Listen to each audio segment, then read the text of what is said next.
요즘에 저를 좀 사칭하는 불법 리딩방이나 텔레그램 또 단톡방들이 굉장히 좀 많아지고 있는데 각별히 여러분들이 좀 주의를 했으면 좋겠어서 이렇게 좀 영상을 찍게 됐고요. 실제 피해 사례들도 좀 있는 것 같아요. 저는 이런 리딩이라든가 이런 걸 전혀 하고 있지 않거든요. 저를 사칭한 어떤 문자가 온다거나 그런 걸 받으셨을 때는 그냥 무시를 하시거나 꼭 신고를 꼭 해주시면 좀 좋을 것 같습니다.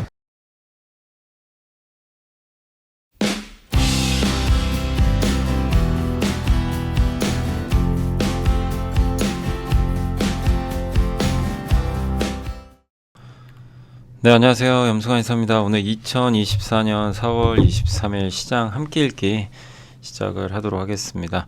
오늘 국내 증시가 좀 답답하죠. 어제 좀 많이 올랐는데 오늘은 또 약간의 제동이 좀 걸리면서 시장은 좀 답답하고요. 지금 근데 위아래로 크게 열거나 밑으로 크게 내려가기보다는 좀 이번 달 말까지는 답답할 가능성이 높다는 게 이렇게 분석을 해보면 그렇게 나올 수밖에 없는 게 고금리, 고환율, 또 이제 중동 리스크는 좀 많이 완화돼서 하방은 좀 단단한데 반도체에 기스가 나가지고 이거를 좀 좋은 모멘텀이 새로 또 나와야 되는데 이번 주에 이제 빅테크 기업들의 실적 발표 있잖아요. 메타, 알파, 오늘 이제 알파벳도 있고 그다음 메타라든가 마이크로소프트 그리고 아마존 이런 기업들의 실적이 아무튼 잘 나와야 됩니다. 그런 걸 확인해야 되다 보니까 반도체도 좀 시간이 걸릴 수밖에 없다. 그렇게 생각해 주시면 좋을 것 같고 이게 참 어려운 게 어쨌든 끝없이 또 올라갈 것 같았지만 어느새 그렇게 며칠 만에 폭락을 해버리고 그러니까 주가라는 건 정말 어려워요. 근데 이제 방향성 보고 가는 거죠. 그래서 아직 반도체에 대한 방향성 끝난 건 아니지만 또 힘든 조정 구간에 좀 진입은 했다. 단기적으로는 이렇게 봐주시면 좀 좋을 것 같고요. 오늘 벌써 지금 4시가 넘어서 저 좀 빨리 좀 해야 될 것 같긴 한데요. 일단 근데 이제 저희 댓글로 이게 좀 올라와 가지고 옛날에 함께 배우기 제가 당뇨 있잖아요. AI 함께 배우기에서 이제 인공췌장 설명하다가 혹시 이건 좀 수정을 할게요. 제가 이제 당뇨 환자분들이 1형이 있고 2형이 있잖아요. 근데 주로 2형이 많은데 저도 여기서 다시 방송을 제가 들어봤거든요. 그러니까 이게 저도 이건 좀 수정을 해야 될게요. 당뇨병이 1형과 2형인데 2형은 명확해요. 2형은 이제 뭐냐면 좀 어떻게 보면 후천적이죠. 후천적으로 이렇게 약간 몸의 저항성이 좀 약화되고 이러면서 이 인슐린이 잘 분비가 안 되는 그러니까 췌장의 기능이 조금 이제 떨어진 거죠. 그래서 발병하는 거고, 그래서 췌장이 이제 인슐린 분비가 잘 안 될 때 우리가 이제 안 되는 상황인데 이게 이제 췌장이 원래 그러니까 선천적이라는 표현은 좀 그렇고, 그러니까 췌장에 인슐린 분배가 아예 안 되는 경우가 있어요. 그게 1형이고 2형은 이게 이제 어떻게 보면 그러니까 이게 참 명확하게 설명하기가 좀 만만치는 않은데 어쨌든 인슐린 저항성이 증가해서 약간 이제 후천적으로 나오는 질병이다. 그래서 보통 2형이 많습니다. 2형이 이제 95%고, 그러니까 1형은 아예 인슐린 분배가 안 되는 거예요. 그냥 인슐린 분배가 안 되면 이 혈당이 딱 이렇게 올라갔을 때 혈당을 낮춰줘야 되잖아요. 근데 그걸 못 하는 거죠, 사실상. 그래서 이제 거기에 인슐린을 투입을 해줘야 되는 거고. 근데 이제 1형이 이제 제가 잘못 말씀드렸던 게 1형 같은 경우는 어린아이, 그러니까 주로 선천적으로 1형 당뇨가 생긴다 이렇게 좀 말씀을 드렸는데 그건 아니고 어른이 돼서도 후천적으로, 그러니까 인슐린 기능이 아예 이게 안 돼가지고 췌장에서 인슐린이 분비가 안 되는 경우도 있다고 합니다. 그러니까 1형 당뇨가 어린이만 있는 게 아니라 성인이 돼서도 나타날 수 있다고 합니다. 그래서 그건 좀 수정을 해드릴게요. 그래서 그런 좀 댓글들이 좀 달려가지고 좀 수정을 하겠습니다. 그래서 1형이 무조건 선천적인 건 아니다. 후천적으로도 췌장의 기능 이상으로 분비가 안 될 수 있다. 후천적으로 어른이 돼서도. 그리고 요즘에는 제가 또 찾아보니까 2형 당뇨가 어린 시절에 발생할 수도 있대요. 꼭 뭐 어른 돼서 발병하는 게 아니라, 그래서 이게 좀 혼재돼 있는데 어쨌든 선천적인 건 아니다라고 말씀을 드리면서 수정하겠습니다. 아무튼 이제 의견을 개진해 주셔서 정말 감사드리고, 제가 요 글은 사실 거기 댓글창에 올려놨어요. 그 함께 배우기 92화, 함께 배우기 92번째 이제 영상이죠. 92화에 제가 이제 고정 댓글로 이거 이렇게 올려놨으니까 참고해 주시면 좋겠고, 다시 한번 좀 잘못된 정보를 드린 점은 좀 죄송하게 생각하고 이렇게 좀 수정을 하도록 하겠습니다. 그래서 이걸 좀 먼저 말씀을 드렸고요. 오늘 이제 그리고 보고서 할 거는 우주, 이게 좀 길어요. 그래서 요거를 오늘 좀 쓰느라고 좀 시간이 많이 걸렸는데, 우주 얘기, 그 안에 이제 세트레가이랑 인텔리안테크 좀 적어봤고, 하이브가 좀 이슈가 있었죠, 어제. 오늘도 좀 주가 안 좋았는데, 그 미니진 대표와 하이브의 좀 갈등, 요 부분하고 유럽 소비재 기업들, 아디다스 같은 기업들의 실적이 주는 의미, 테크 업종의 조정, 그 다음에 강한 성장에도 불구하고 인플레 압력이 높지 않을 수 있는 이유, 요 내용도 좋더라고요. 그리고 한국전자금융, 요거 또 있는 게 그 메리츠 증권의 그 이제 제가 성함까지는 좀 죄송합니다. 아무튼 케이프도 있었고 이오테크닉스 있죠. 예. 요거는 신한투자증권에서 보고서가 나왔고요. 그리고 마지막으로 ITM 반도체. 예.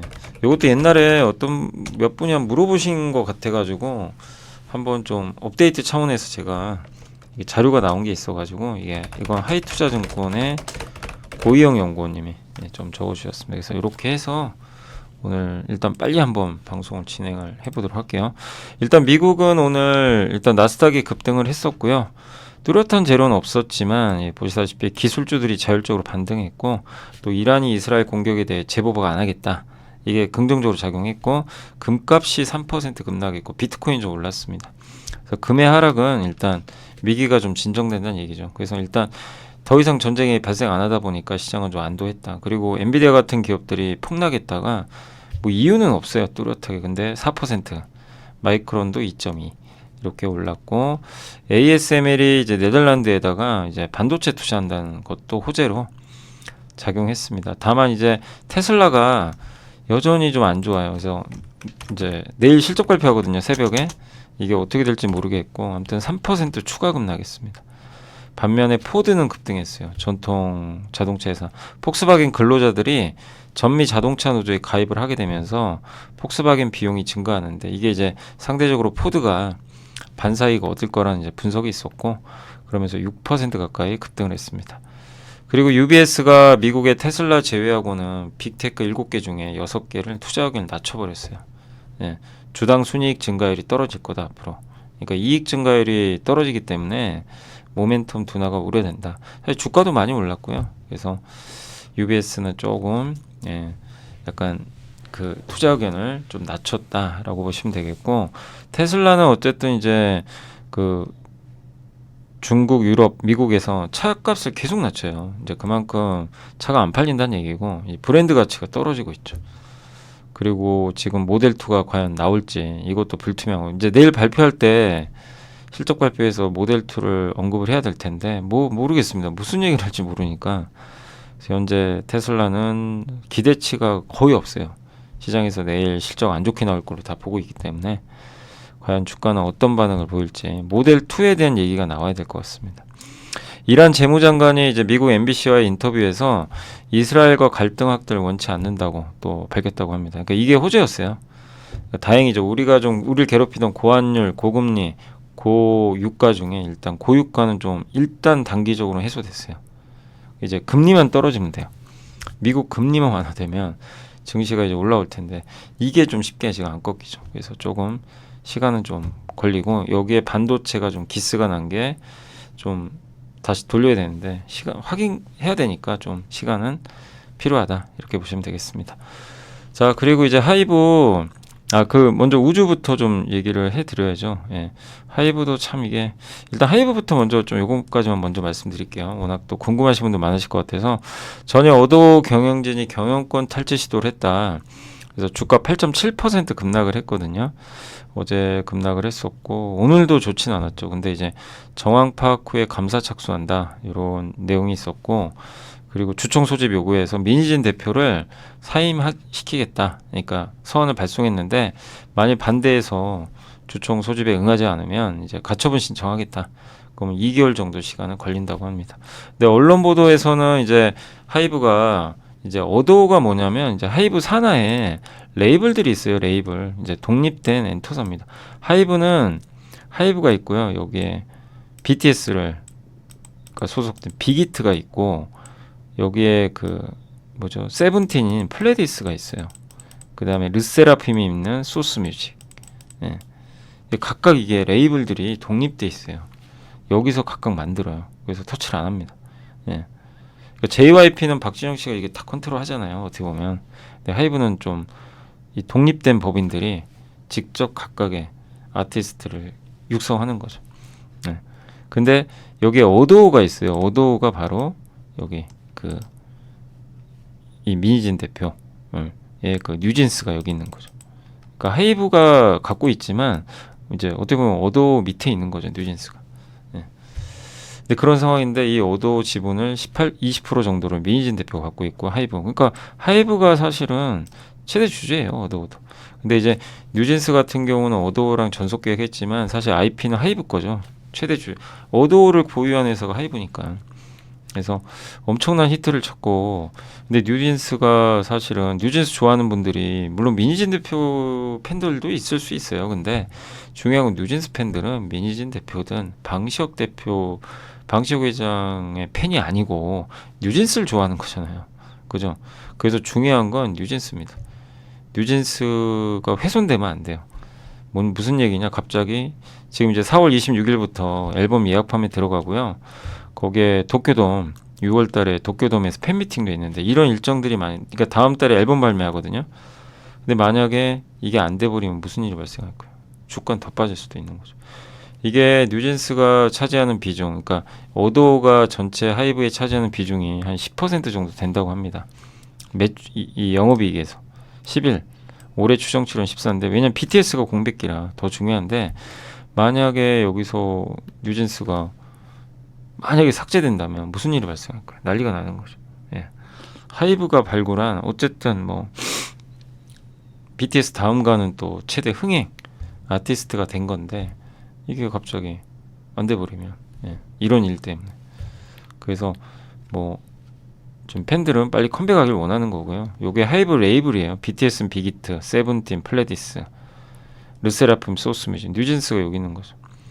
예. 그 다음에 아일릿, 이번에 데뷔한 그룹이 아일릿인데 여기도 히트 쳤죠. 빌리프레. 근데 민희진 대표는 언론 인터뷰에서 아일릿이 뉴진스 너무 따라했다, 이렇게 또 반박 기사를 올렸어요. 그러니까 정말 이제 서로 싸우는데 저도 뭐 어떻게 될지 모르죠. 근데 어쨌든 뉴진스 그 IP의 훼손이 없기를 좀 바라는 마음입니다. 그래서 일단 좀 상황은 좀 더 지켜봐야 되겠고, 이런 일들이 참 이 엔터주의 리스크예요.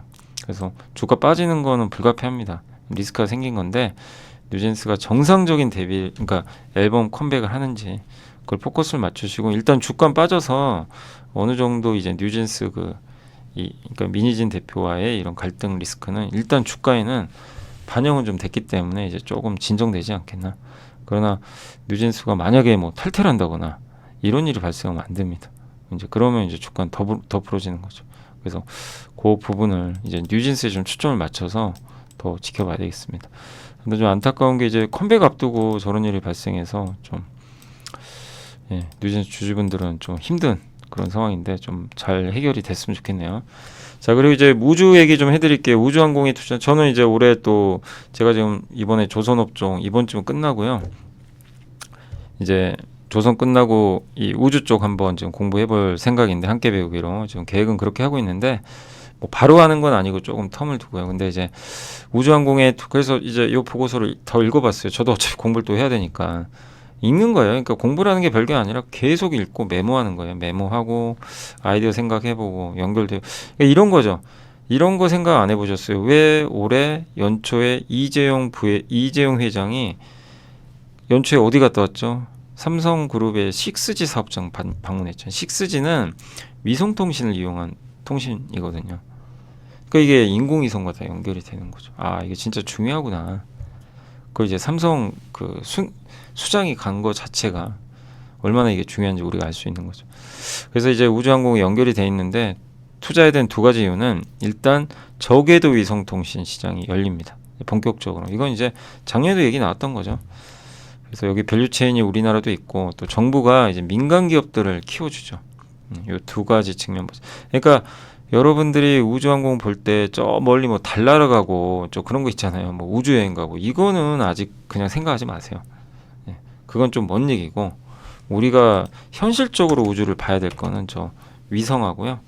예, 민간 기업 중심으로 성장시키는 거. 그리고 5월에 우주항공청이 개청하고 우주항공 기업들 IPO하고 주요 국가 주도 위성 프로젝트도 진행이 됩니다. 그래서 일단 첫 번째가 저궤도 위성통신 많이 들어보셨겠지만 이 저궤도 위성통신 그래서 이게 저궤도 위성통신이라는 건 지금 스페이스X, 원앱, 아마존 같은 기업들이 이미 뛰어들어서 하고 있고 6G죠. 근데 이제 이 사물 인터넷, 사물들끼리 통신을 하는 건데 이 사물 인터넷 같은 경우는 가전 제품끼리 서로 주거니 받거니 하는 거고 TV가 있고 TV가 냉장고랑 서로 대화하는 거예요. 약간 그러니까 사물끼리 인터넷 통신망 연결하는 거죠. AI 하려면 온디바이스 AI 하려면 그런 게 필요하겠죠. 그래서 이 AI라는 게 통신망이 또 없으면 안 됩니다. 당연히 연결이 저도 돼야 된다 이렇게 생각하는데 자율주행에도 당연히 필요하겠죠. 그래서 6G는 5G도 지금 있지만 6G는 저기 이제 위성을 통해서 네, 통신망을 연결해 가지고 음영 지역 있죠. 예, 인터넷이 안 되는. 근데 자동차라는 게 어디까지 갈지도 모르는 거니까 필요한 거죠. 그리고 지연 시간이 되게 낮아서 자율주행이 굉장히 필수적이에요. 그러니까 응답 속도도 빠르지만 이렇게 이 데이터를 주고받는 지연 시간이 오래 걸리면 이게 그 주고받는 과정에서 데이터가 너무 늦게 와버리면 늦게 반응을 해버리면 사고가 날 수도 있죠. 그래서 6G도 상당히 좀 중요하다. 공간 제약 없는 연결 연속성이 필요한 시대다. 이렇게 보시면 되겠고 지구의 34%가 인터넷 음영 지역이니까요. 예. 저궤도 위성이 주인공이고 우리 이제 위성은 이렇게 돼 있죠. 예. 지구가 있으면 저궤도 가장 낮은 궤도 그 다음에 중궤도 아마 정지궤도 요게 이제 지구 자전 속도랑 아마 똑같을 거예요. 요걸 GEO라고 하고 이쪽은 요 저궤도로 LEO라 그래요. 줄여서 요게 이제 제일 커지는 거죠. 그래서 스타링크가 지금 요거 스페이스X에 하고 있는 거죠. 그래서 지연성이 낮고 그 다음에 어쨌든 이제 낮은 위치에서 하니까 예, 여러 발을 쏴가지고요 아주 커버를 많이 하는 그런 거고 유텔셋과 원앱이 합병이 있거든요. 근데 유텔셋은 정지궤도 쪽이고 원앱은 저궤도입니다. 그리고 글로벌 이제 사물 인터넷 개수, 그러니까 글로벌 IoT 디바이스, 뭐 가전제품이나 뭐 그런 거죠. 그런 개수는 계속 늘어나고 통신위성 발사 엄청 많이 늘어났죠. 그래서 저궤도 위성 관련 밸류체인에 우리 주목해야 된다. 이런 내용이고 저궤도, 중궤도, 정지궤도 이렇게 나와 있습니다.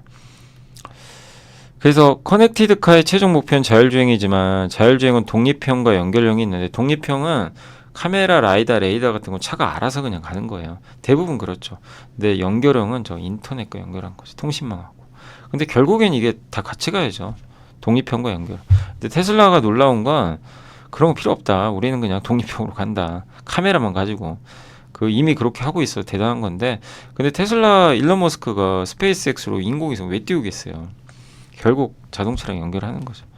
예. 그러니까 6G에 대한 좀 포석이 아닌가 이렇게 좀 보고 있습니다. 그래서 결국엔 연결이 돼야 좀 완벽해지겠죠. 그래야 주변 상황 차량에 대한 정보를 실시간으로 끊김없이 할 수 있고 근데 인터넷이 다 보급돼 있으면 상관없지만 도시 외 지역은 인터넷 보급이 안 돼 있고 그래서 이런 이제 스타일이죠. 스타링크랑 테슬라 사리처럼 이제 충전소에다가 저 스타링크 이 위성 접시를 딱 놀려놓고 예, 거기서 이제 그 6G를 시연하는 거죠. 어떻게 보면 예, 와이파이 네트워크 환경을 구축하는 거죠. 그러니까 테슬라 전기차를 산 분들은 자율주행을 할 때 스타링크에 접속을 해가지고 인터넷 쓸 수도 있고 예, 그걸 이용해서 자율주행도 할 수 있고 이제 그런 시대를 준비한다는 거죠. 또 항법장치 예. 우리 보통 이제 GPS 내비게이션 GPS로 이제 보통 이제 그 알려져 있는데 2만 킬로미터 중궤도에 위치합니다. 이게 GPS 같은 게 2만 킬로 중궤도. 신호가 좀 약해요. 멀다 보니까. 그래서 저궤도 군집 위성, 그러니까 저궤도에다가 위성을 막 수십 개 깔아놓는 거예요. 한 번에 군집으로. 그렇게 해서 부족한 걸 보완해 주는 거죠. 이리디움이 780km 저궤도에다 중궤도가 이제 2만 킬로 위에 있는 거고요. 여기 780km니까 저기다 위성 66개 깔아가지고 저 GPS 이제 약간 그 단점을 보완해 주는 거죠. 네. 그렇게 보시면 되겠고 신호 강도도 되게 세다고 합니다. 그러니까 보완 역할을 서로 한다. 저궤도 위성이 중궤도랑 이렇게 연결해서 중국의 자동차 지리회사는 이제 지리라는 회사는 2월 2일 날 저궤도 위성 11기를 국영 로켓에 실어 발사했다고 합니다. 25년간 이게 자동차 회사가 위성을 발사하고 있어요. 이게 뭘까요?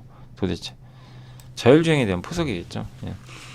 그리고 기내 인터넷 우리 항공기에도 인터넷 있지만 사실 저도 좀 써봤거든요. 저번에 유럽 갈 때 한번 써봤는데 사실 그냥 냉정하게 말씀드리면 쓰기 쉽지 않더라고요. 너무 느려요. 예, 잘 안 터지고. 예, 그러니까 너무 큰 기대하시면 안 돼요, 진짜. 예, 기내에서는. 좀 아쉬웠는데, 근데 이거를 지금 공대지 방식을 많이 쓰나 봐요. 밑에 기지국에서 항공기로 쏴줘요. 근데 그게 아니라 저 이성 인터넷 쓰면 위에서 쏴주는 거죠. 그럼 위에다 안테나 달아가지고 속도가 좀 빨라지겠죠. 예. 그런 건데 어쨌든 이제 인텔리언 테크는 원앱에 올해 2분기부터 네모난 평판형 안테나는 고정형이 아니다 보니까 네모나거든요. 이동형이에요. 그 차에도 실을 수 있고요. 예. 그래서 인텔리언 테크가 이제 안테나를 그렇게 하고 있고 기내 인터넷 시장은 이제 스타링크가 주도하고 있다. 그래서 밑에서 쏘는 요 방식 인공위성을 통해서 하는 요 두 가지 방식인데 요건 좀 느립니다. 밑에는. 예. 기지국이 없으면 또 안 되죠. 그 농기계 업체 존 디어가 스타링크랑 계약 체결해가지고 트랙터, 소화기, 분무기 이런 플랫폼 연결할 수 있도록 하기 위함인데 아무튼 자율주행 농기계라고도 들어보셨죠. 예. 그리고 글로벌 우주 산업 수요는 이 저궤도 위성 인터넷 분야에서 가장 빠르게 확대될 것 같다. 이렇게 좀 판단을 했습니다. 아무튼 스페이스X의 스타링크, 원앱, 아마존, 텔레스, 이리디움이 이제 대표 사업자고 그 중에 1등은 스타링크입니다. 벌써 가입자 200만 명. 우리나라도 지금 한다고 하는데 언제 하는 거죠? 뭐 허가는 한다고 하는데 계속 좀 늦어지는 것도 같고요. 아무튼 42,000기 근데 이게 요즘엔 스타링크 좀 잠잠해졌죠. 예, 한참 뭐 한다 그랬었는데 아무튼 42,000기 발사를 목표로 하고 있는데 현재 5,500개 쐈고요. 위성을 엄청 쏟고 있어요. 그래서 총 29,988기를 일단은 배치할 계획이라고 합니다. 원앱은 극지방부터 지금 깔고 있고 유텔색과 합병해서 근데 이 회사는 하나 시스템이 3억 달러 지분 투자했어요. 하나 시스템이 간접적으로 지분을 갖고 있습니다. 그래서 스페이스X 원앱, 텔레스앱 요 두 개, 요 텔레셋이 있고 그 다음에 여기가 아마존의 제프 베이조스가 이 회사의 카이퍼 프로젝트 여기에 좀 투자를 많이 하고 있죠. 그래서 국내 밸류체인은 소형 저궤도 위성 발사체 기업 발사 있죠. 발사체 위성 비상장 기업들 이노스페이스랑 페리지 에어로스페이스 IPO 준비 중이고요. 하나 시스템은 원앱에 투자를 했고 그 다음에 이제 원앱의 위성통신 서비스나 위성을 이제 공급할 계약을 맺었다고 합니다. 그때. 예. 제주도에 뭐 만드는 것 같은데, 예. 아무튼 그리고 함정용 이동형 뭐 이런 위성 단말기도 개발 예정이고 하나 시스템은 자체적으로 인공위성도 만들어요. 아주 작은 거, 초소형. 인텔리언 테크는 이제 해상 안테나 위주지만 일단 이제 회사가 점점 체질을 바꿔가고 있죠. 그래서 인공위성에서 신호 받을 수 있는 저궤도 위성 인터넷용 그 이제 안테나를 계속 만들고 있고 또 게이트웨이라는 요 지상에서 인공위성이 신호 쏴주는 거 있거든요. 그거를 이제 아마 아마존에 납품할 가능성이 있다. A사 저거 이제 아마존으로 많이 알려져 있죠. 이미 공신 나왔어요. 예전에. 컨텍이라는 회사는 이제 지상국 있죠. 여기 지상. 예. 위성 관측과 관련해서 그걸 구축을 해주고 위성 영상을 판매하고 분석하는 그런 서비스를 합니다. 예, 그래서 이게 이제 저궤도 인공위성 위성 인터넷 위성통신 시장의 이제 밸류체인이고 그 다음에 이제 두 번째가 국내 우주 산업이 공공에서 민간으로 전환하고 있잖아요. 그래서 정부가 어쨌든 적극적으로 앞으로 투자를 할 겁니다. 그래서 정부 주도하에서 이제 민간으로 좀 넘겨주는 거죠. 그래서 이 민간 주도 시장이 제일 중요한 게 발사체를 재사용하는 거예요. 그러니까 이게 인공위성 쏠 때 발사체 실어서 올리잖아요. 옛날에 그냥 그거 한 번 쓰면 끝났거든요. 근데 스페이스X가 대단한 게 이거를 재사용을 해요. 발사체를 쓰고 안 버려요. 그러니까 비용이 점점 낮아지죠. 옛날에 스페이스X의 팔콘 9 1단 로켓 재사용 성공했는데 발사 비용이 원래 8,000에서 10,000달러였거든요. 킬로그램 2,600달러로 줄였고 19년도에는 1,500달러까지 계속 줄어들 겁니다. 그래서 미국이 이걸 주도하고 있고 블루 오리진이 이제 아마존 제프 베이조스가 투자한 회사죠. 여기도 재사용을 목표로 하고 있다고 하고 있고요. 스페이스X의 스타쉽이 이제 그 세 번째 시험 발사를 했는데 궤도 도달에 성공을 했다고 합니다. 이게 이제 스타쉽 같은 경우도 모두 재사용하거든요. 예. 그래서 비용을 무려 5분의 1로 줄일 수가 있대요. 기존 대비해서도. 그리고 우리나라에서는 이노스페이스가 이제 지원받아서 하고 있다. 보시면 되겠고 점점 근데 한번 발사할 때마다 비싸면 못 하잖아요. 비용을 이렇게 줄이는 거죠. 예. 이런 식으로. 그래서 소형, 초소형 위성도 그리고 반도체 기술이 또 발달하면서 점점 작아지는 거죠. 소형 위성은 이제 저궤도상에 저궤도 있죠. 이 군집으로 저궤도에서 막 모아놓은 거예요. 그럼 성능이 올라가겠죠. 그래서 이게 숫자가 점점 늘어납니다. 그래서 이 보세요. 활동 중인 위성 개수가 미친 듯이 올라가죠. 이렇게 많이 올라왔습니다. 그래서 국내 사업은 발사체 개발, 위성 시스템 개발 두 축인데 발사체 개발은 지금 누리호 계속 발사하거든요. 내년에 하고요. 26, 27년까지 계속 반복 발사합니다. 위성 시스템은 이제 지구관측 통신, 항법, 국방 등으로 나누게 되고 발사체 사업은 누리호가 제일 유명하죠. 요거는 이제 요 기술 이전은 아마 하나 에어로스페이스가 이제 가져가는 걸로 알려져 있고 소형 발사체는 하나 시스템이 개발한 SAR 위성이 대표적이라고 합니다. 그리고 이제 공공위성 사업에 민간 기업들도 참여 증가하고 있고 KPS 한국형 위성항법 탑재체 개발은 LIG 넥스온, AP 위성 등이 참여하고 있고요. 차세대 중형위성 시스템 본체는 한국항공우주 주관 하에 AP 위성의 컴퓨터, 제노코의 트랜스미터 장비 등이 탑재된다고 합니다. 그 누리호 5차, 6차 발사에 탑재될 소형 위성, 초소형 위성 10개 있죠. 누리호에 실을 거. 그건 세트레가이가 만들고요. 그 다음에 이제 425 사업이라고 하는데 요것도 초소형 위성이에요. 요거 본체는 한국항공우주, 그 다음에 탑재체는 하나 시스템이 담당을 한다고 합니다. 그리고 초소형 위성 체계 사업은 하나 시스템이 본체는 세트레가인데 전원 공급 PSU는 제노코가 담당하고 한국항공우주가 이제 또 SAR 검증 위성을 한 개씩 생산하는데 탑재체는 LIG 넥스온이 또 이제 이런 걸 가지고 이제 어떻게 보면 두 회사가 좀 이렇게 일단 그 경쟁하고 있다 이렇게 보시면 좋겠습니다. 그러니까 하나 시스템과 한국항공우주가 경쟁하고 있다 이 부분은 보시면 되겠습니다. 근데 핵심은 이제 소형 위성들의 발주가 올해부터 시작돼요. 왜냐하면 28년에 위성 발사 수요가 급격히 늡니다. 50에서 60kg. 원래 보통 10기가 안 됐거든요.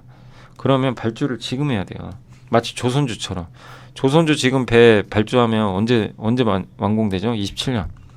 그때 배가 늘어나죠. 똑같아요. 위성은 28년부터 쏴야 돼요. 위로. 엄청나게 많이.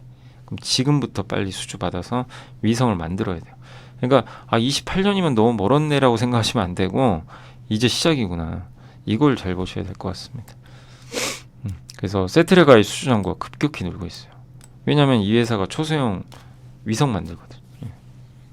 그래서 군집위성 사업 11기 개발 기간이 지금 이제 2027년 12월까지인데 보통 5년에서 7년 정도 이런 개발 기간을 가지니까 지금 계속 이제 수주가 늘어날 가능성이 높은 거죠. 그래서 세트레가이가 수주가 많이 늘어났고 이게 28년도입니다. 이렇게 쏴야 돼요. 이게 소형이에요. 요게 엄청 쏴야 되는 거죠. 그래서 이제 저 부분에 대한 이제 수요가 늘 수 있다. 그리고 우주로 발사해서 끝나는 게 아니라 지상국과 안테나가 있어야 또 서로 교신하죠. 그래서 LIG 넥스온, 군용 지상체, 인텔리언테크는 위성통신용 안테나, 세트레가이는 위성 운영, 영상 수신 처리국도 있고, 컨텍은 지상국, 위성 영상 데이터 처리 제노코는 지상구. 이게 다 밸류 체인들이 이렇게 갖춰져야 된다. 이렇게 보시면 좋을 것 같습니다. 그리고 이제 유저 터미널은 위성으로부터 데이터를 받는 안테나인데 안테나도 당연히 필요하죠. 예. 그래서 이게 평판형으로 이제 모빌리티 해가지고 자동차에도 실을 수가 있고, 예. 저런 거 하는 게 이제 바로 인텔리언 테크죠. 게이트웨이 아까 설명드렸죠. 이제 지상국 안테나로 이제 저 위성에다 쏴주는 거죠. 정보를. 그래서 스타링크는 안테나를 자기가 직접 만드는데 원앱은 이제 이거 다 외주줘요. 그래서 인텔리언 테크나 몇몇 업체가 하고 아마존도 게이트웨이를 외주줍니다. 아마존에 2개 회사가 들어가 있는데 그 중에 하나가 이제 인텔리언 테크라고 보시면 좋을 것 같습니다. 네, 다만 이제 인텔리언 테크는 매출에 아직은 많은 게 배에 싣는 그 해상용 안테나가 좀 많다고 보시면 되겠습니다. 그래서 스페이스X 제외한 주요 이제 저궤도 그 인공 위성, 예. 위성통신 기업 대부분의 이제 인텔리언 테크는 스페이스X는 안 들어가고요. 들어간다 이렇게 보시면 좋을 것 같습니다. 그리고 스페이스X가 위성 스마트폰 직접 연결해가지고 이제 위성 통신 연결해가지고 스마트폰과 직접 연결해서 문자 메시지 할 수 있는 테스트에 성공했거든요. 이러면 약간 그 안테나 수요가 좀 줄 수는 있어요. 왜냐하면 스마트폰이 안테나 역할을 해요. 그런 건 조금 이제 우려가 되는 부분이라고 합니다. 그러나 그래도 게이트웨이는 필요하다. 그게 이제 게이트웨이 사업까지 같이 하니까 그게 좀 완충 역할을 해줄 수 있다. 이런 내용입니다. 그래서 우주항공 좀 한번 말씀드렸고 이게 시간이 벌써 30분이 지났는데 아무튼 이게 되게 긴 보고서는 맞아요. 근데 이제 핵심만 제가 이제 정리 한번 더 해드릴게요. 결국 뭐냐 정리를 해야죠. 우주항공 시대는 열립니다. 우리나라 정부도 그렇고 전 세계가. 근데 2가지 측면이에요. 첫 번째는 이제 6G 자율주행 그리고 인터넷 못하는 인구도 많으니까 그래서 이제 전 지구에 인터넷을 깔자는 거죠. 뭘로? 인공위성으로 저궤도로. 그래서 그걸 할 수 있는 밸류체인 중에 대표적인 회사가 인텔리언 테크, 하나 시스템은 저 원앱이라는 회사를 아예 지분 투자를 해버렸기 때문에 이 2개 회사가 좀 그래도 좀 수혜를 받을 것 같아요. 특히 이제 인텔리언은 그걸 할 수 있는 게이트웨이나 안테나를 지금 만들어서 납품하고 있는 경쟁력을 가지고 있다. 하나 시스템도 자회사 하나 페이저가 있어요. 하나 페이저라고 할 겁니다. 아마 그 회사가 인텔리언 테크랑 경쟁해요. 비상장인데 하나 시스템도 인텔리언과 좀 어떻게 보면 경쟁 관계에 있다. 이렇게 보시면 되겠고 또 한 가지는 이제 민간 주도로 넘어간다. 그래서 정부가 기술도 이전해주고 그래서 이게 인공위성 계속 쓸 거예요. 우리나라가 초소형 인공위성을 계속 씁니다. 예. 군용 목적도 있어요. 정찰도 해야 되고 GPS도 해야 되고. 예. 그러면 앞으로 28년도에 인공위성 엄청 쏴야 되는데 예. 그럼 지금부터 빨리 만들어야 되거든요. 그래서 이거 누가 수혜받죠? 세트레가이죠. 예. 요렇게 정리를 하시면 돼요. 이렇게 간단하죠. 읽어보면 정리를 하면. 근데 예. 사실은 읽어봐야 뭐 우리가 알 수 있는 거죠. 세트레가이 2개입니다. 세트레가이 위성 본체, 탑재체, 지상체 모두 수주 이력이 있고 아무튼 초소형 인공위성의 절대 강자고 하나 에어로스페이스가 지분 갖고 있어요. 30 몇 %죠? 예, 36%인가 아무튼. 그래서 앞으로 하나그룹과 36.3 예, 수혜를 받을 수 있고 자회사가 좀 아쉬운 게 적자예요. 자회사 실적이 좀 돌아서야 좋을 것 같고 내년 1분기에 모멘텀 하나 있습니다. 스페이스 IT라는 자체 중형 관측 위성이 내년에 그 테슬라 있죠. 스페이스X에 그 팔콘 통해서 발사돼요. 그 이벤트가 하나 있습니다. 내년에. 그래서 잘 성공했으면 좋겠고 어쨌든 실적은 좀 아쉽다. 왜? 자회사들이 좀 안 좋아서. 그래서 자회사가 실적이 좀 개선돼야 숫자는 좀 의미 있게 늘어날 것 같고 요겁니다. 요거. 스페이스 I 요게 내년에 이제 스페이스X에 예, 그 발사체에 탑재돼서 간다. 보시고 인텔리언 테크는 차 선호주입니다. 그래서 원앱이나 이런 이제 아까 안테나 말씀드렸고 특히 평판형 안테나가 중요해요. 요게 이제 이동할 수 있고 이제 이런 것들을 지금 개발을 해가지고 이제 어쨌든 이제 자동차나 뭐 비행기에 실을 수도 있고 요 시장이 커진다. 이렇게 농기계에 부착할 수도 있고요. 다만 이제 본업이 좀 아쉬워요. 해상용 안테나가 올해 상반기까지는 좀 부진하다. 그래서 실적 면에서는 조금 아직까지는 좀 시간은 걸릴 수 있다는 건 염두에 두시면 좋겠습니다. 자, 그래서 그래도 이렇게 좀 하시는 게 낫죠. 뭐 좀 시간이 오래 걸려도 우리가 하나라도 제대로 된 이제 오래된 그러니까 아주 딥한 보고서를 저번에 ST팜도 그렇고 그렇게 하는 게 더 좀 여러분들한테 도움 되지 않을까. 예. 물론 많이 하는 것도 좋지만 예. 그래서 한번 말씀드렸으니까 참고해 주시면 되겠고 그래서 좀 집중적으로 이렇게 팔 수 있는 그런 보고서들은 꼭 소개를 해드리겠습니다. 유럽 소비재 기업들 실적 발표했는데 아디다스, LV, 루이비통 이쪽이죠. 로레알 실적이 괜찮았어요. 가이던스 이제 올해 전망을 올렸는데 특히 아디다스가 중국 턴어라운드 아마 기조가 있다라고 좀 보고 있는 것 같아요. 그래서 중국 지표들이 좀 나아지고 이러면서 중국 그러니까 주요 브랜드들이 미국 시장은 사실은 막 들쑥날쑥해요. 막 갑자기 또 금리 더 올라가고 소매 판매 데이터가 기대치 좀 하회하기도 하고 그러니까 아무튼 이게 이랬다 저랬다 막 하다 보니까 미국 소비에 대해서는 미국 소비 괜찮긴 하거든요. 근데 확신을 가지기가 어려운데 중국은 안 좋았잖아요. 그러니까 이건 명확한 거죠. 터닝하니까 편하죠. 중국은 그동안 안 좋았다 이제 돌리거든요. 그래서 의류, 스포츠 취미용품이 이렇게 많이 성장을 하고 있다고 합니다.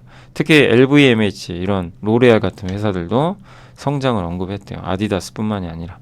그러니까 1분기 또 중국 GDP 서프라이즈 나왔고 그러니까 중국 소비주 괜찮지 않겠냐 이렇게 보고 있는 것 같습니다. 중국인 입국자 수 증가도 기대되고 그래서 면세점을 보자는 얘기예요. 이분 의견은 중국인들 이제 또 징동대 이동 오니까 우리나라에서 많이 사갈 거 아니냐 면세점에서 이렇게 보고 있고 저는 물론 이제 이분 의견에 대부분 동의는 하는데 다만 약간 생각이 다른 게 지금 중국인들이 한국 오면 올리브영 가요. 옛날하고 좀 달라진 건데 면세점이 수혜를 받을 수도 있는데 옛날처럼 중국 사람이 오면 무조건 면세점 잘 되고 이런 공식은 이제는 좀 쉽지 않은 것 같아요. 과거보다는 확실히. 왜냐면 그 중국 사람들도 바뀌었어요. 이 소비 패턴이. 그냥 저 올리브영 가서 좀 중저가 화장품 사버리는 거죠. 워낙 핫하니까. 예. 그게 좀 많이 바뀐 점인데 그래도 어쨌든 뭐 한국에 오게 되면 또 면세점 가게 되니까 일정 부분 수혜는 기대가 되고 그리고 아무도 면세점 지금 기대도 안 하잖아요. 그러니까 나쁠 건 없다. 이렇게 보시고 휠라홀딩스도 주목하자. 휠라홀딩스가 중국의 안타스포츠 통해서 사업을 하는 걸로 알려져 있는데 아무튼 중국 휠라가 1분기에도 성장하고 있고 다만 이제 중국 외 지역에서 브랜드력이 좀 약한데 그래도 신제품들이 인기몰이를 하니까 좀 휠라홀딩스도 괜찮지 않겠냐 이런 의견이니까 참고하시면 되겠고 테크업 중의 조정 저희 당사에서 나온 보고서인데 그러니까 지금 반도체 주가들이 좀 안 좋잖아요. 근데 이제 애플의 아이폰 및 테슬라 전기차 판매량 둔화 감안하면 사실 TSMC가 좀 안 좋게 얘기한 건 좀 예견된 거 아니냐. 왜냐하면 주요 고객사잖아요. 테슬라, 아이폰, 애플, TSMC가. 예. 그래서 이거는 뭐 이걸 너무 악재로 보지 말자 이런 내용이고 그리고 올해 이제 PC나 스마트폰이 성장은 해요. 근데 작년이 워낙 안 좋았기 때문에 기저효과고 관건은 지금 기업 쪽으로는 수요가 좋은데 이제 소비재 사람들이 PC랑 스마트폰 실제 많이 사야 돼요. 그러려면 뭔가 신제품 나와야 돼요. 그래서 6월에 애플이 AI 스마트폰을 얘기를 할지 개발자에 의해서 올해 9월에 나올 아이폰에 AI 넣겠다. 노트북에 넣겠다. 이걸 명확히 해주면 좋고 하반기 퀄컴의 엑스엘리트 그러니까 이런 게 AI PC용 있잖아요. PC에 AI 기능을 넣어버리는 거죠. 이런 게 있어야 이제 사람들이 지갑을 열겠죠. 예. 그래서 기업향만이 아니라 소비자향이 늘어나는지가 이제 관건이다. 근데 그거에 대해서는 지금 명확하지 않다 보니까 주가가 좀 지지부진한 거죠.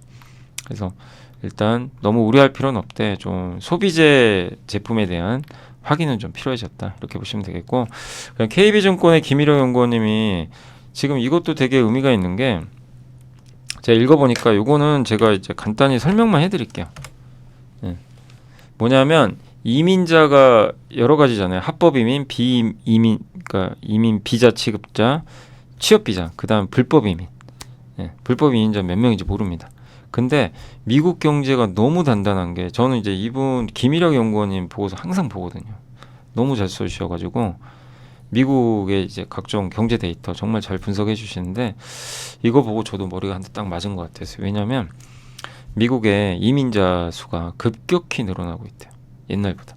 지금 작년에 330만 명이 늘었대요. 그러니까 미국 전체 인구의 1%가 이민자가 들어온 거예요.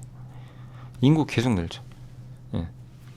그래서 이게 미국 인구의 1%가 좀 들어오는데 이렇게 되면 인구와 기술, 자본이죠. 이 세 가지가 있어야 GDP가 올라가요. 잠재 GDP, 잠재 성장률. 인구가 늘면은 수요 공급이 같이 갑니다. 그래서 물가가 크게 급증하지는 않아요. 공급도 느니까. 예, 수요도 늘지만. 그래서 보통 이렇게 인구가 늘고 이러면서 잠재 성장률이 딱 올라가잖아요. 그러면 GDP가 경기가 좋아도 물가 압력이 높지가 않대요. 보통. 예, 그렇다고 합니다. 그래서 지금 미국은 그런 거 아니냐. 그래서 옛날에 레이건 대통령 때 이민개혁법 통과되고 불법 이민자에게 영주권 신청 자격도 부여했고 클린턴 집권기에는 불법 이민자가 미국 바깥으로 나가지 않고도 이민 신분을 조정할 수 있게 해줬대요. 그러니까 이 불법 이민자들한테 되게 관대했던 법안이죠. 네, 영주권도 주고, 네, 그러면서 실제로 인플레가 높지 않으니까 인구가 늘어나게 된 또 배경 중에 하나겠죠. 그러니까 여러분도 그런 생각 안 드세요? 미국이라니 오래된 거대한 국가가 되게 젊어요. 막 인구가 줄지도 않고요. 젊은 인구는 끊임없어요. 네, 그 이유 중에 하나가 결국 이런 이민자죠. 예. 근데 거기에 불법 이민자가 몇 명인지는 알 수는 없습니다. 그런 데이터가 확인됐다는 거죠. 그러니까 이렇게 해서 인구가 증가하면서 경기가 올라가잖아요. 그럼 물가 압력이 낮다고 합니다. 이거 좋은 거죠, 사실은. 그 나라한테는 물가가 높아지면 이게 또 경기 부담이 되거든요, 나중에. 그러니까 아무튼 이 내용이 100% 맞는지는 저도 모릅니다. 근데 보세요, 이게 순이민자 수가 이렇게 늘어났어요. 과거랑 비교가 안 되죠. 예. 요게 보면 이제 순이민자 수인데 불법 이민자가 이렇게 많은 걸로 추정을 하고 있어요. 네, 우리나라는 환경상 뭐 여러분도 아시겠죠. 우리나라는 이제 단일 민족이잖아요. 그래서 사실은 좀 우리 한국은 좀 그런 게 있죠. 예. 예. 근데 이제 우리 한국에 또 이민 오는 뭐 사람도 꽤 많지는 않고, 근데 이제 미국은 아시지만 뭐 워낙 뭐 이민자가 넘쳐나죠. 예. 근데 어쨌든 예, 미국의 이런 이제 요새 그러니까 이런 거죠. 미국이 왜 이렇게 경기가 좋지? 금리가 저렇게 높은데 그거에 대한 이유 중에 하나가 아닌가 또 그런 생각이 드니까 미국이 돈을 많이 풀어서 막 하는 것도 있지만 또 한 축에선 야 이렇게 인구가 늘어나니 뭐 그런 부분도 일견 이해는 갑니다. 그러니까 정말 우리가 옛날 경제학 교과서 봐서는 해석이 안 되는 현상이 너무 많아요. 그래서 이 말씀을 드리는 겁니다. 예, 그래서 저 이민자, 특히 불법 이민자. 근데 만약에 트럼프 전 대통령이 돼서 야 불법 이민 막어 이러면 다시 미국 경제가 좀 약간 약해질 수도 있는 거죠. 그거를 좀 또 계속 관전 포인트로 봐야 될 것 같고 한국 전자금융 요새 주가 안 좋아가지고 뭔 일 있나 이렇게 저도 좀 고민을 해봤는데 아니 뭐 별 내용 없어요. 그러니까 뭐냐면 아니, 잘 하고 있는 것 같은데 왜 주가 빠지는 거죠? 참 어려운 것 같습니다. 주가라는 게 그냥 쭉 빠졌죠 최근에. 근데 보면 이제 정우시 연구원님 의견은 올해 더 성장한다. 올해 무려 1,500억 나온대요. 무인 주차장 역대 최대. 작년 1,150억인데 투자도 거의 끝나가지고 이제 감가상각비 끝나거든요. 그럼 이제 이익 회수기 들어가요. 무인 주차장 저도 이제 예전에 일본 갔을 때 느낀 게 무인 주차장 엄청 많더라고요. 우리나라도 늘어날 수밖에 없죠. 우리 한국도 지금 거의 무인 주차장으로 많이 바뀌었죠. 그죠? 지금은 거의 이제 무인 주차장으로 이제 바뀌고 있는데 지금 에비타 이제 감가상각비 제하기 전에 영업이익이 1,000억 원이나 되는데 시총이 1,800억밖에 안 돼요. 그러니까 저평가돼 있고 전기차 충전기 사업도 이제 결국 다가올 미래죠. 주차장 중심으로 해서 전기차 충전기를 다 깔 수 있고 아파트 중심으로 또 사업을 하는데 아직은 적자죠. 전기차 많이 안 팔리니까. 그러나 어쨌든 이 부분도 미리 선점을 해놨기 때문에 어느 정도는 지금 사업을 하니까 차후에 보상받지 않을까. 그래서 좋은 실적에도 매출도 증가하는데 주가는 못 가 좀 아쉽고요. 이 시장이 이걸 인정을 안 하는 것 같아요. 그러나 주가 이미 빠졌으니까 나쁠 건 없고 현 주가는 싸지 않나 이렇게 보고 있고 그 다음에 오랜만에 이오테크닉스 나왔는데 우리 뭐 옛날에 2년 전에 다 공부했던 기업입니다. 1년 반 전이네요. 예. 이오테크닉스 한참 공부했었죠. 그러다 이제 주가 워낙 많이 올라가지고 저도 이제 더 이상 뭐 말씀을 안 드리고 있지만 워낙 다양한 장비를 만듭니다. 그래서 대표적인 게 마킹. 이제 마킹은 저기다 이게 하이닉스 거냐 삼성 거냐 이게 쓰는 거 있죠. 이게 레이저로 하는 거예요. 그래서 누구 건지 제품 알 수 있죠. 열처리 이게 안에 웨이퍼가 손상이 있는 경우 있어요. 적자가 배열이 잘못돼서 그거를 거기다가 이제 레이저 쏴가지고 치유해지는 거죠. 근데 이 어닐링 공정 관련해서 아마 이오테크닉스가 DIT인가요? 그 경쟁사죠. 거기에 아마 특허 얘기 좀 특허 소송 걸었던 걸로 그때 한번 기사 나왔던 것 같은데 한번 확인해 보시고 두 회사가 조금 약간 이제 좀 불편해진 것 같아요. 그러니까 하이닉스는 DIT, 삼성은 여기 그 이오테크닉스가 하는 거죠.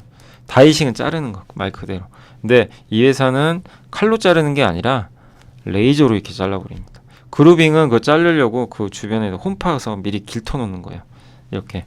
그러니까 여기 잘라야 되는데 여기다가 홈을 파놓는 거. 요게 그루빙. 그 다음에 자르는 걸 다이싱이라고 합니다. 스텔시 다이싱은 이제 안 보이는데 보통 여길 요 표면 절삭을 하는데 레이저로 안을 뚫어버려요. 예. 이런 것도 하고 있고 레이저로 이제 풀 커팅하는 거죠. 예. 테이프 사용 안 하고 저런 칼날 사용 안 하고 레이저로만 그냥 칩을 쑥 완전 분리시켜 버리는 거. 요게 레이저 풀 커팅이라고 합니다. 드릴 공정은 이제 기판 구멍 뚫는 거예요. 예. 이것도 역시 레이저로.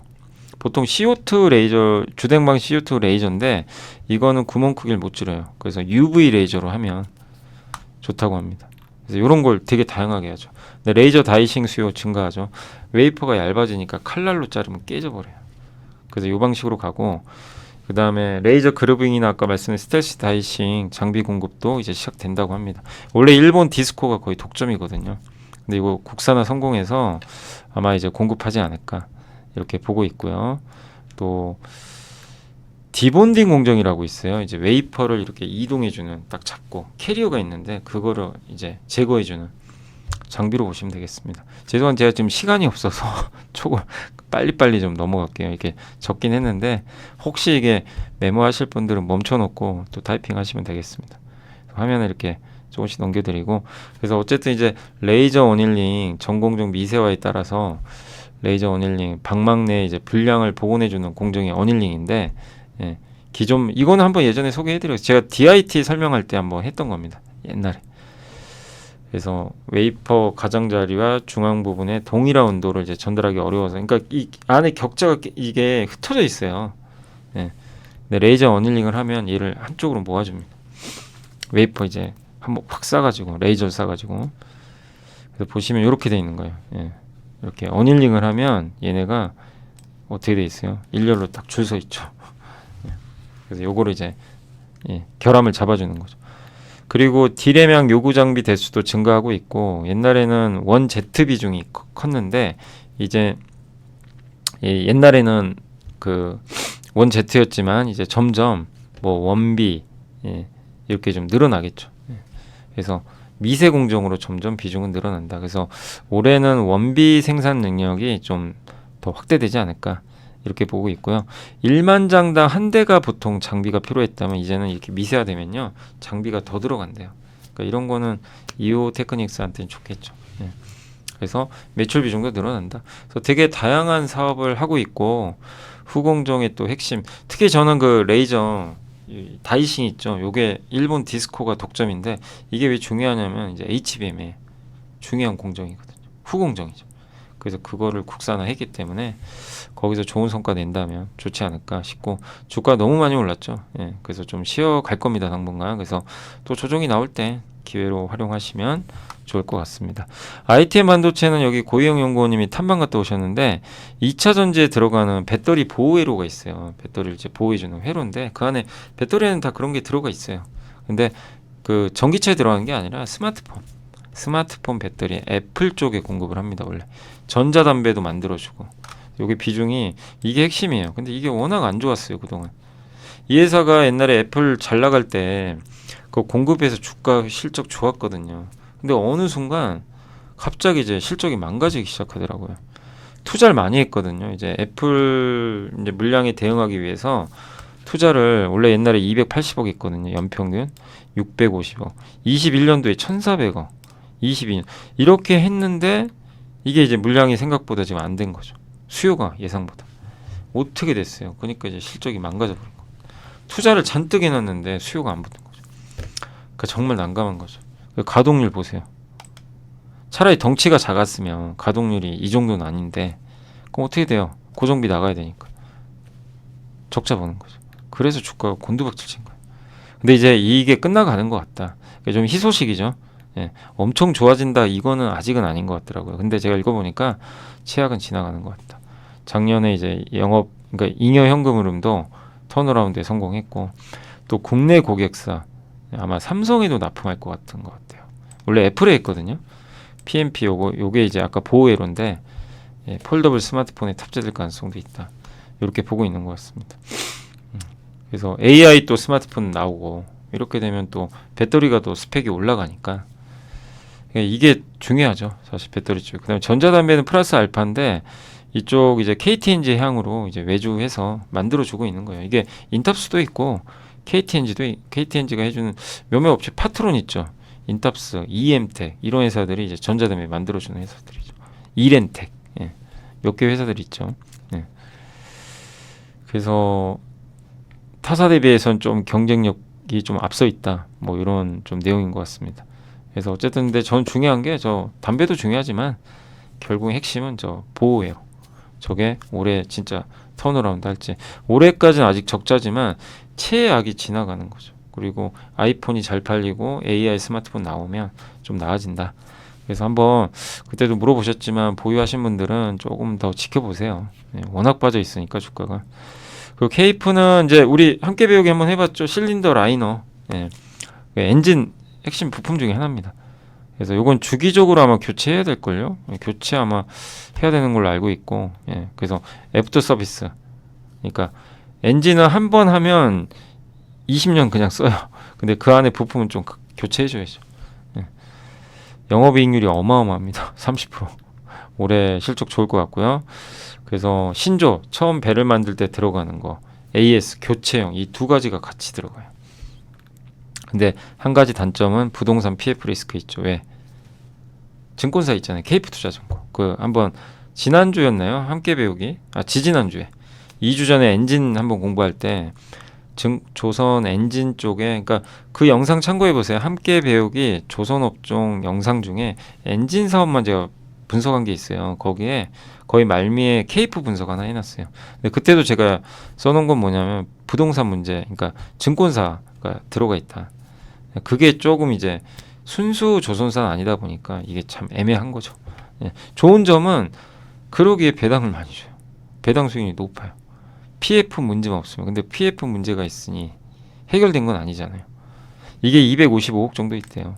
근데 이제 여기서는 최악으로 그냥 가정을 해도 8.2%니까 적정 가치 훼손이. 예. 그러니까 지금 주가는 뭐 나쁘게 볼 필요는 없다. 뭐 이런 것도 좀 같은데. 근데 본업만 보면 괜찮아요. 그리고 저 PF 리스크가 무조건 저기다 손해 보는 건 아닙니다. 그리고 또 증권사다 보니까 배당을 꽤 주죠. 이런 면들은 매력은 있다.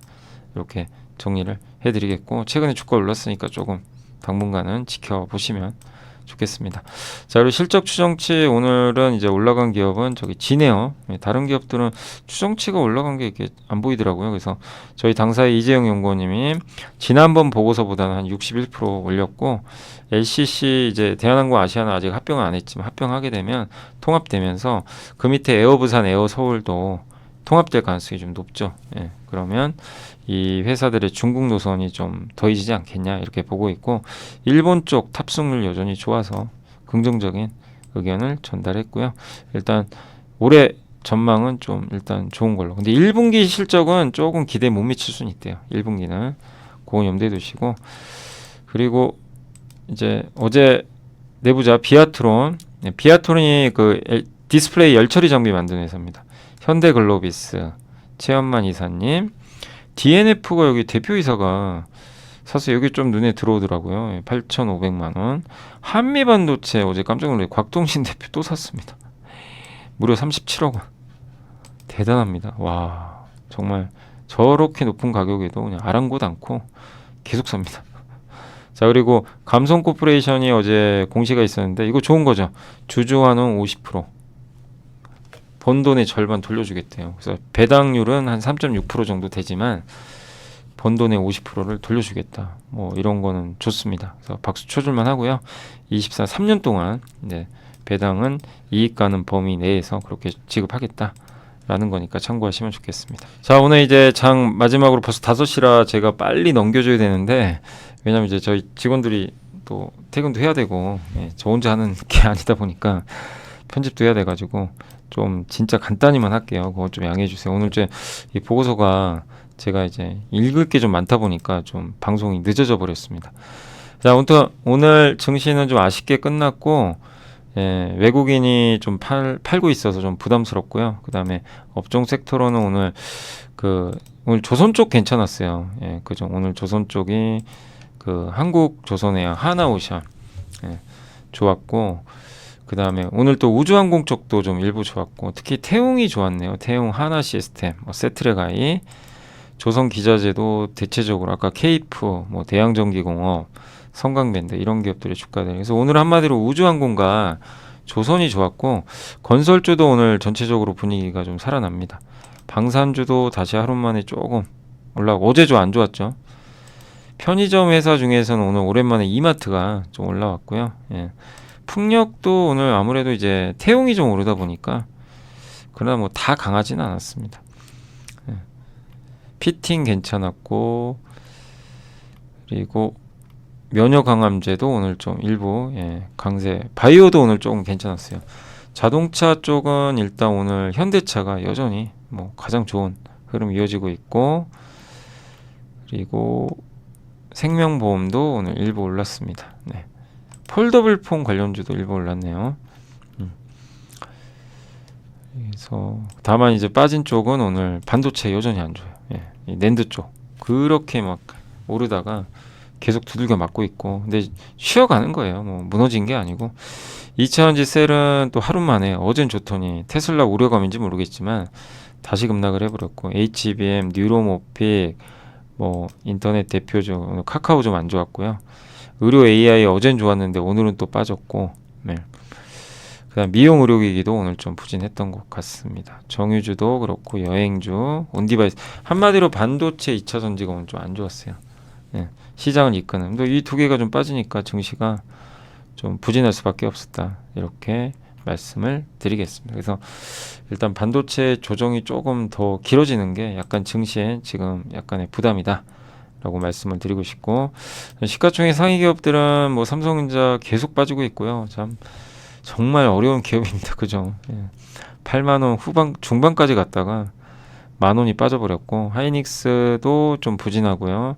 2차전지도 못 가고, 그나마 은행과 자동차가 밸류 기대감이 좀 있다 보니까 좀 괜찮았던 것 같습니다. 그리고 한미반도체 하루 만에 그래도 다시 회복이 됐고, 방산, 조선 이쪽이 오늘 특히 좋았고요. 해운주는 안 좋았네요. 그리고 전력기업, 그러니까 어제 급락한 기업들은 오히려 좀 오늘 올라갔어요. 그게 약간의 특징적인 부분이었던 것 같습니다. 바이오도 좋았고, 그리고 LS는 오늘은 좀 많이 빠졌고요. 그리고 코스닥으로 넘어가면 오늘 에코프로비엠이 안 좋았지만 알테오젠이 좋았고, 다만 반도체 소부장은 안 좋았어요. 대부분 좋지 않았습니다. SM은 좀 올랐습니다. 오히려 원익 IPS, ISC 보시면 그냥 반도체는 다 빠집니다. 오르는 게 없어요. 좀 충격을 받았고, 바이오가 상대적으로 오늘 코스닥은 선전했던 것 같아요. 테크인 급락, HK 이노인이 참 부진했는데 이제 살아나나요? 좀 살아났으면 좋겠는데 오늘은 6% 가까이 주가가 급등을 했고, 요새 ST팜도 좋죠. 4%. 근데 너무 오를 때 쫓아가지 마세요. 항상 말씀드리지만. 그리고 PSK 홀딩스 급락. 그러니까 반도체는 오늘 어쨌든 다 좋지 않은. 두산테스나는 좋았네요. 그래도 그 와중에도 VT 좋았고, 그리고 필옵틱스가 한 6% 가까이 좀 약간 반등을 해준 것 같습니다.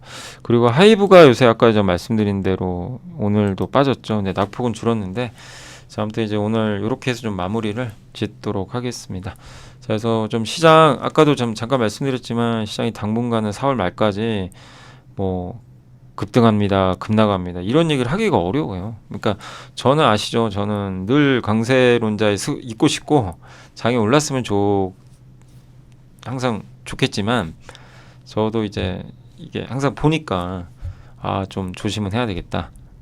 그런 얘기는 앞으로도 계속 할 거예요. 그래서 지표를 보는 수밖에 없어요. 이제 그런 건 하겠지만 어쨌든 저도 올라갔으면 좋겠지만 지금 환경 자체가 그게 쉽지가 않습니다. 예. 그러니까 어쩔 수 없어요. 그런데 대신에 이런 걸 이용해서 뭐 좋은 기업도 싸게 투자하면 되는 거니까 여러분들이 너무 두려워하지 마시고 예, 급락을 이용하자. 예, 저는 그 말씀을 그러니까 두려울 때 투자하시고 2600 또 깰 수도 있습니다. 그럼 무서워하지 마시고 다만 오를 때는 좀 관망하시고 그걸 계속 염두에 두시고 어떤 걸 내가 투자할까 그거에 대한 고민을 계속 해나가시면 좋을 것 같습니다. 자, 오늘 방송은 여기서 마무리하겠습니다. 벌써 1시간이 지났네요. 내일은 제가 사실 아침에 어디 좀 출장이 있어요. 그래서 오전에는 못하고 그래서 내일 저녁 방송만 올려드릴게요. 그래서 라이브 못하는 점은 지난 시간에도 말씀드렸지만 참고해 주시면 감사하겠습니다. 내일 저녁에 뵙겠습니다. 감사합니다.